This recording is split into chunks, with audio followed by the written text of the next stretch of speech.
नमस्कार दोस्तों, हमारे चैनल को सब्सक्राइब करें। वीडियो अच्छी लगे तो लाइक करें। ससुरे से ननदी आवे, लड़का बच्चा लैके आवे, लड़का बच्चा लैके आवे हो। भौजी तनी हमें पनिया पियव, तुला उठे घरा चली जाए हो। भाभी तनी हमें पनिया पियव, तू अपने घर चली जाई हो। बल्टी हमरी फूटल बाटे, रसरी हमरी टूटल बाटे, रसरी हमरी टूटल बाटे हो।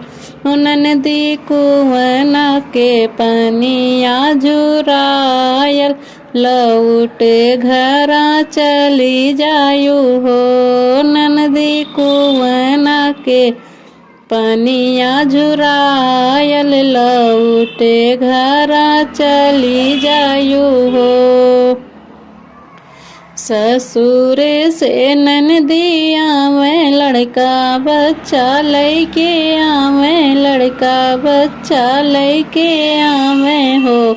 भौजी तनी हमें पनिया पियावा, लौटे घरा चली जाई हो।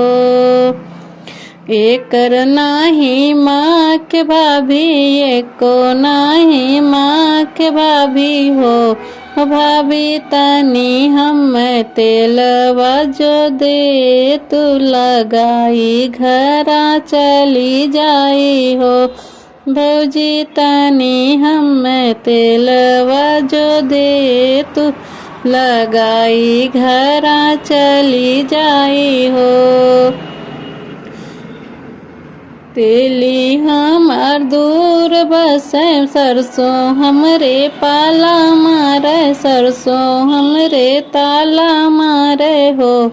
ननदी सस तेले बिना लड़का झुरायल, लौटे घरा चली जायू हो।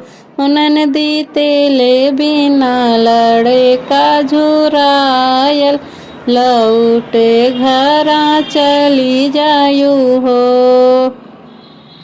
एकर नाही माँ के भाभी, तनको नाही माँ के भाभी हो।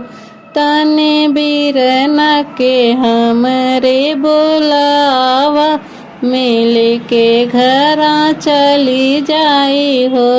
भौजी तनी हमरे बीरन के बोलावा, बेटी के घरा चली जाई हो। भैया तोहरे देश गईले, औरो परदेश गईले, औरो परदेश गईले हो। ननदी ओनही के जनमल भतीजवा, बेटी के घरा चली जायू हो। ननदी ओनही के जनमल भतीजवा, बेटी के घरा चली जायू हो।